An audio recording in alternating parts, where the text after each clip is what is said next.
Il m'a pris comme ça des deux mains et il a dit « Tu dis rien sinon je te tue ». Avec moi, il me faisait des attouchements et puis comme si de rien n'était, comme si c'était normal au final.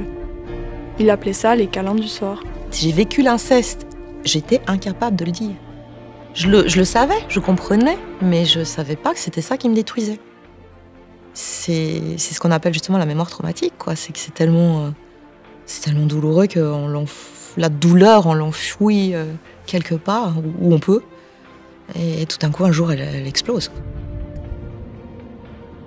À partir de là, j'ai décidé que jamais je ne cesserai de parler et jamais je ne me cacherai.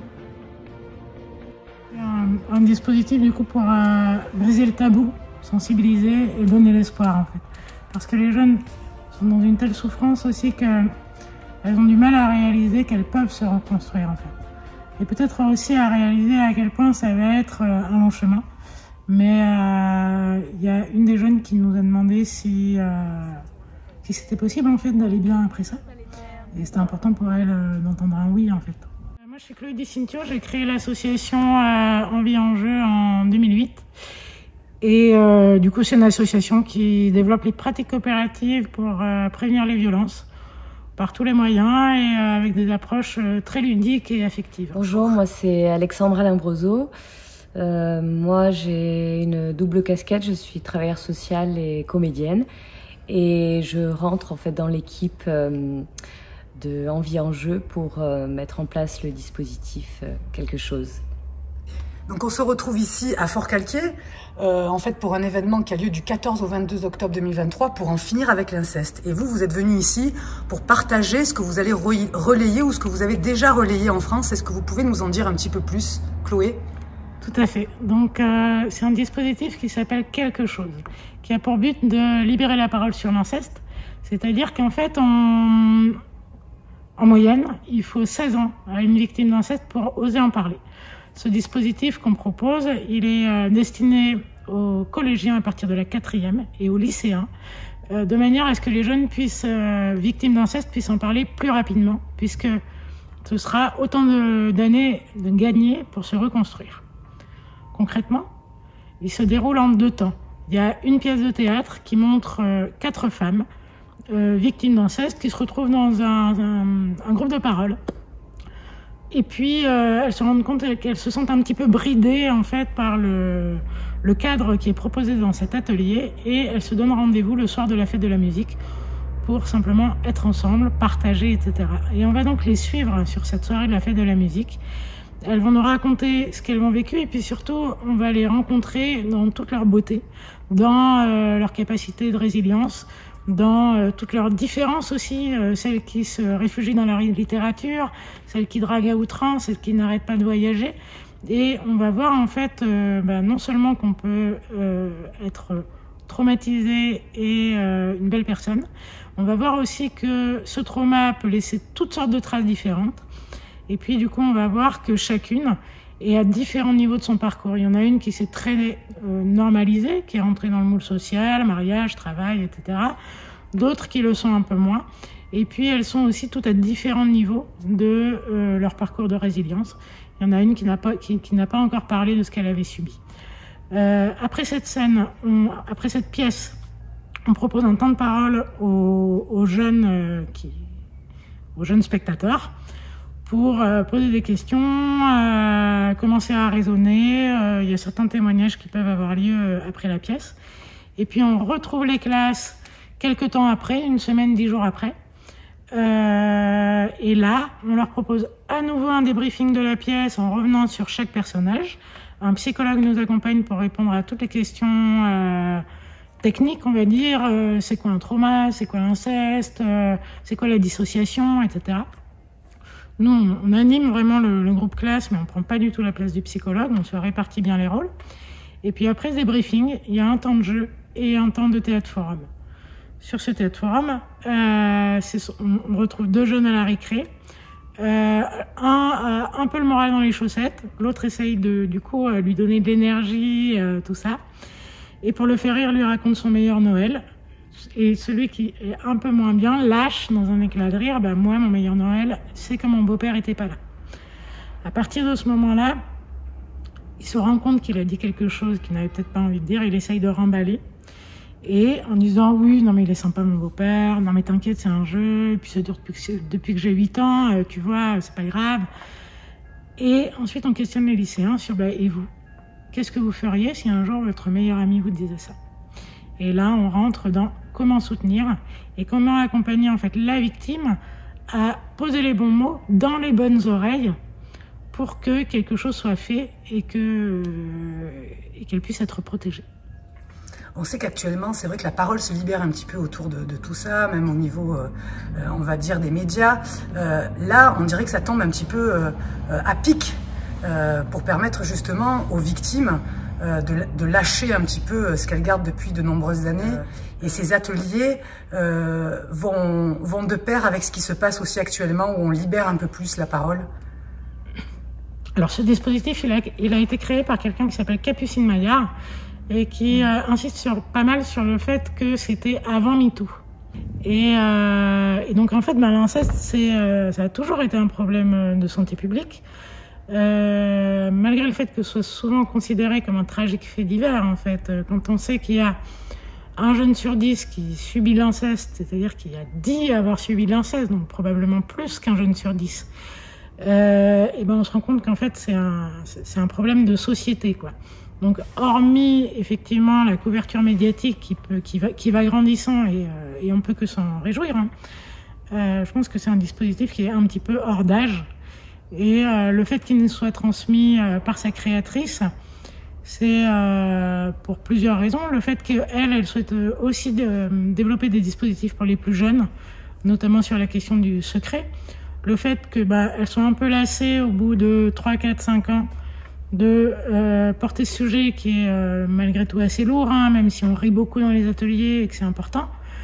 Et puis le fait qu'elle reconnaisse Envie en Jeu comme une association capable, de par ses compétences et puis de par son rayonnement sur 2 ou 3 régions, de continuer à le diffuser, quoi.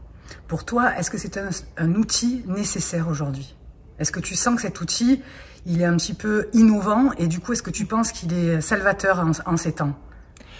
Je pense que c'est un outil qui a le mérite en fait de proposer un regard lucide en fait. Les personnes qui viennent et qui te disent mais en fait ce que tu vis c'est pas normal, c'est extrêmement précieux. En général c'est de ça dont on a besoin pour se rendre compte que quelque chose cloche, quoi que ce soit, hein, une relation de couple perverse.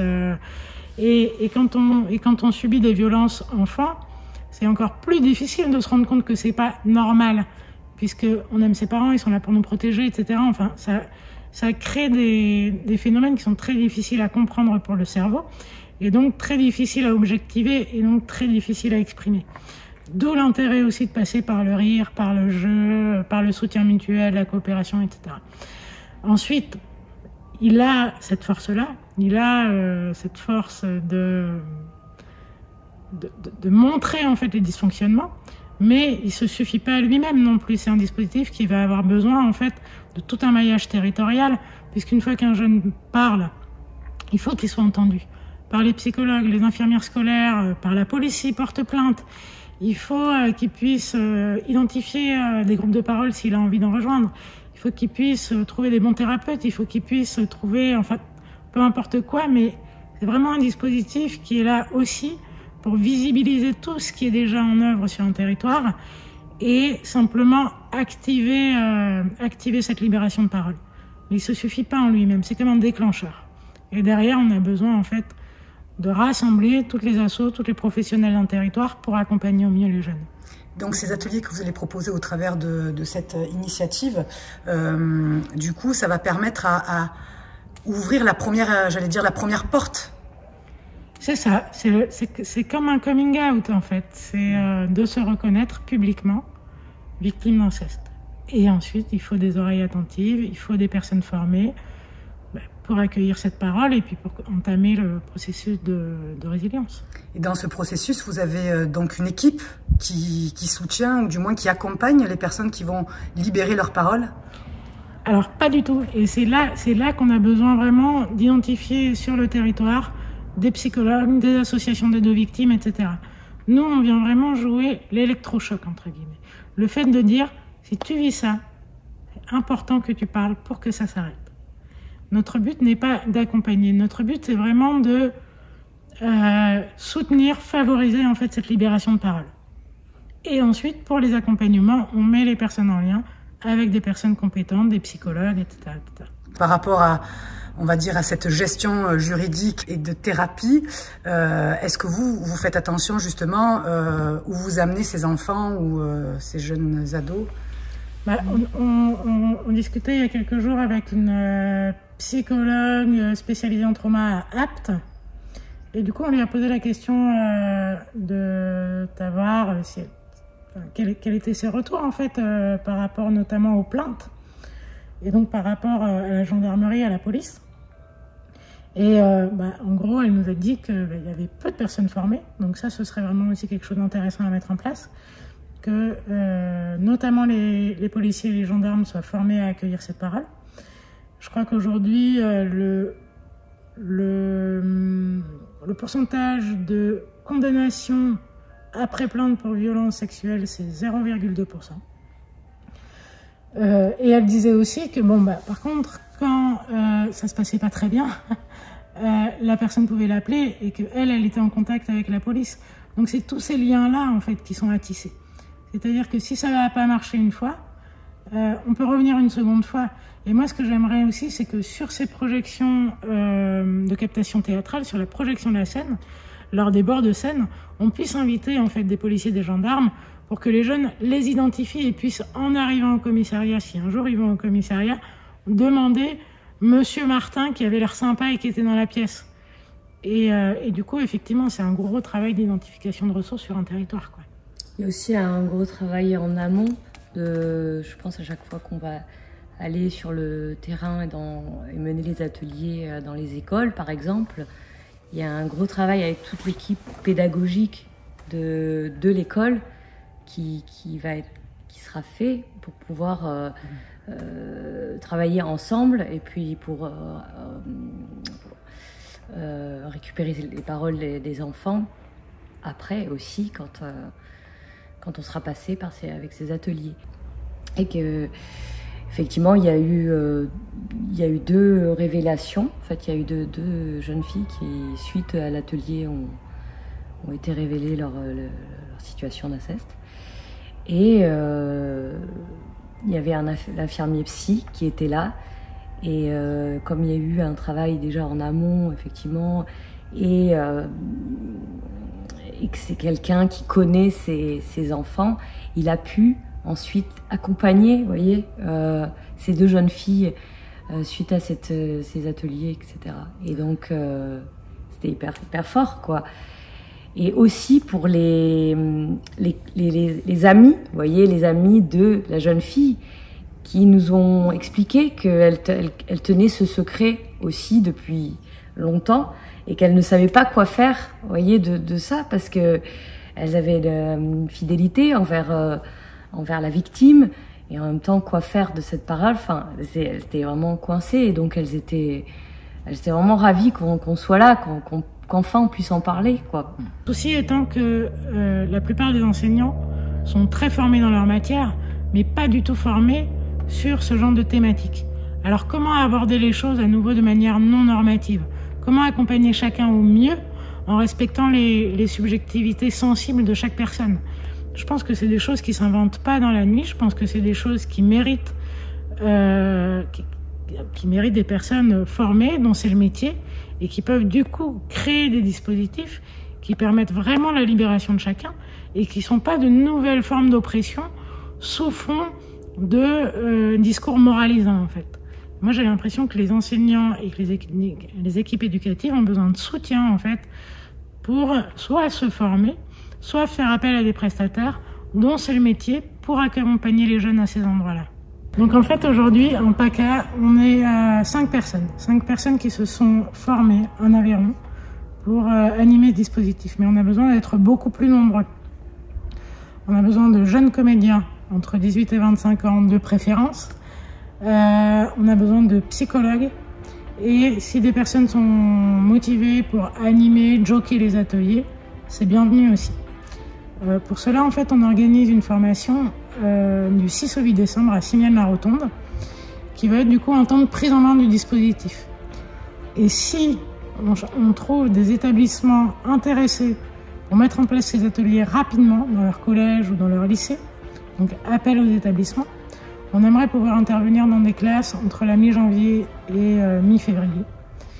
À ce moment-là, on aura du coup un deuxième temps de formation qui sera du coup le lancement pilote en fait de ces ateliers, supervisés par leurs créatrices, et qui seront suivis du coup d'un troisième temps de formation qui sera du coup la supervision de cette mise en œuvre.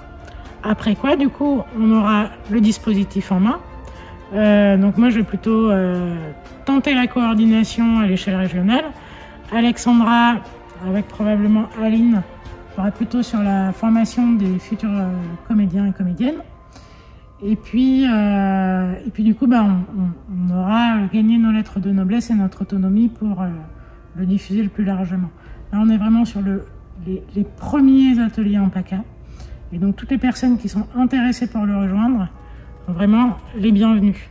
Sortir du contrôle et de la répression et d'enclencher plutôt une dynamique d'entraide, en fait, simplement, d'entraide adaptée aux besoins de chacun. J'y crois énormément. J'ai pu réaliser et voir l'impact et l'effet que ça peut avoir sur les personnes, et donc j'y crois énormément. Je trouve que c'est une technique magnifique et qui effectivement rassemble et voilà, passe par d'autres chemins pour pouvoir voilà, libérer la parole, dire ce qu'on a sur le cœur et aller vers cette entraide. Voilà, donc je crois énormément en fait dans cette technique. Voilà. Faut que j'en parle, c'est ça. Mais que j'en parle à qui? Pour briser le mur du silence, Capucine Maillard, metteur en scène et victime, a choisi les planches pour parler de l'inceste. Quelque chose, sa pièce met en lumière 4 femmes. C'est par contre une manière particulière de le rendre accessible. Dans un discours qui passe par le cœur et par l'émotion. Et par le rire aussi, ça peut sembler très étrange d'utiliser ce mot-là sur un sujet pareil, mais pour moi c'était indispensable de passer par le rire parce que c'est trop dur, sinon c'est insupportable de parler de ça.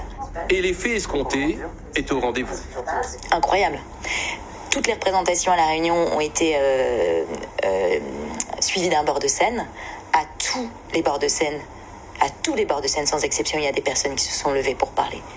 Avec une dignité incroyable, émouvante, bouleversante. Je pense que tous les théâtres s'en souviennent. Des planches, mais aussi des ateliers avec un public bien ciblé. Des collégiens et des lycéens. Ces interventions visent à conscientiser ces jeunes à ce mal, mais aussi à réveiller des souvenirs enfouis. Tu veux savoir pourquoi j'ai peur du noir?